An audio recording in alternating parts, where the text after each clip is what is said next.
Assalamualaikum warahmatullahi wabarakatuh.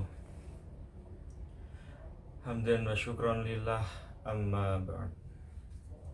Kepada yang terhormat Ibu Rohanah MPDI selaku dosen pengampu mata kuliah ilmu dakwah, dan tak lupa pula semua rekan-rekanku, semua teman-temanku, semua sahabat-sahabatku yang saya sayang-sayangi dan saya bangga-banggakan.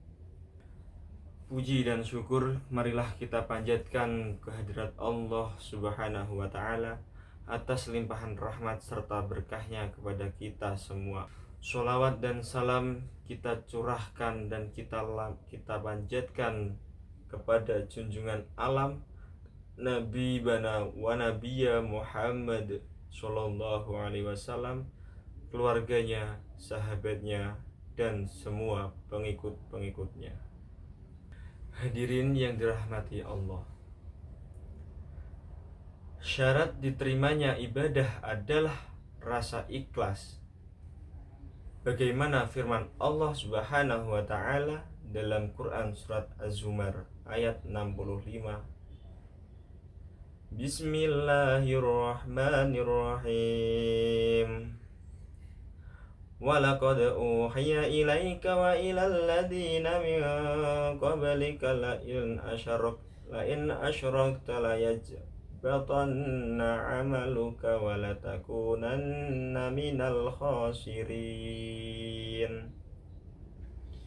Yang artinya, sungguh benar-benar telah diwahyukan kepadamu dan kepada orang-orang para nabi sebelummu, sungguh jika engkau mempersekutukan Allah, niscaya akan gugurlah amalmu dan tentulah engkau termasuk orang-orang yang rugi. Quran surat Az-Zumar ayat 65.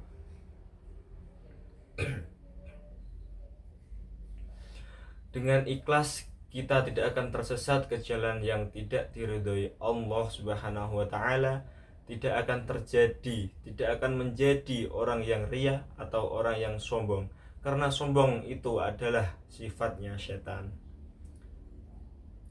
Seseorang yang ikhlas ibarat orang yang sedang membersihkan beras dari kerikil-kerikil dan batu-batu kecil di sekitar beras. Maka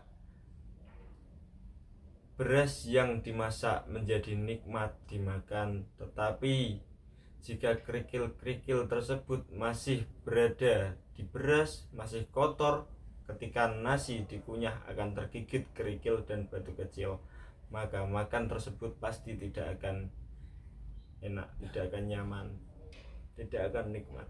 Demikian keikhlasan menyebabkan beramal menjadi nikmat, tidak membuat lelah, dan segala pengorbanan tidak terasa berat. Sehingga sebaliknya, amal yang dilakukan dengan riya akan menyebabkan amal yang tidak nikmat. Pelakunya akan mudah menyerah dan selalu kecewa. Tetapi banyak dari kita yang beribadah tidak berlandaskan rasa ikhlas kepada Allah Subhanahu wa Ta'ala, melainkan dengan sikap riya atau sombong supaya mendapatkan pujian dari orang lain. Hal inilah yang dapat menyebabkan ibadah kita tidak diterima oleh Allah. Maka melakukan ibadah itu ya dengan harus secara ikhlas, tanpa ada rasa yang ingin kita terima dari orang lain, tanpa ada pujian dari orang lain, harus ikhlas kepada Allah. Rasulullah Shallallahu Alaihi Wasallam pernah bersabda, ikhlaskanlah dalam beragama, cukup bagimu amal yang sedikit. Dalam hadis lain Rasulullah Shallallahu Alaihi Wasallam bersabda, sesungguhnya Allah tidak menerima amal kecuali dilakukan dengan ikhlas dan mengharap ridhonya. Jadi kawan-kawan, marilah kita melakukan ibadah itu dengan ikhlas, tulus hati, tanpa mengharapkan imbalan dari orang lain, tanpa harus sombong, tanpa harus riya.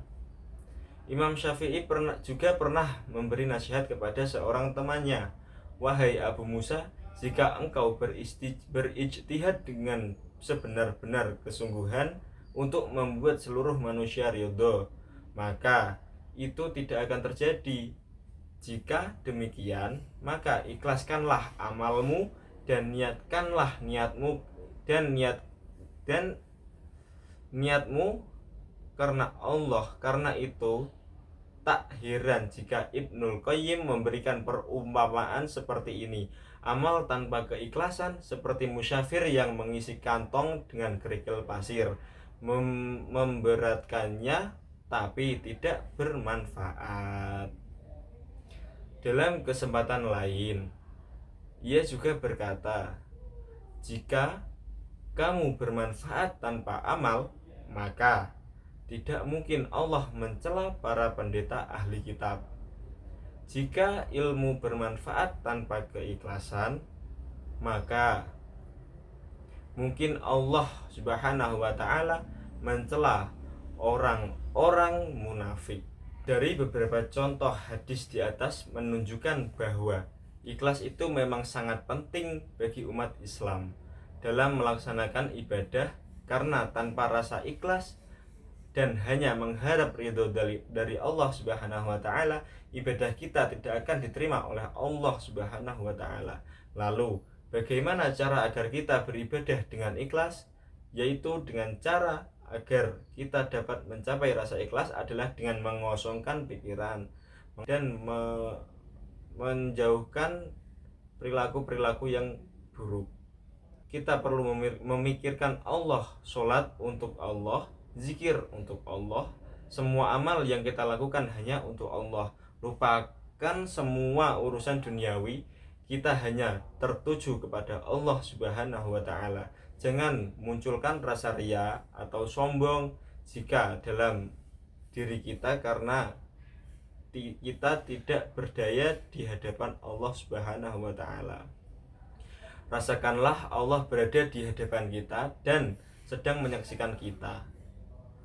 Insya Allah dengan cara di atas kita dapat mencapai ikhlas, dan jangan lupa untuk berdoa memohon kepada Allah Subhanahu wa taala agar kita dapat beribadah secara ikhlas untuknya.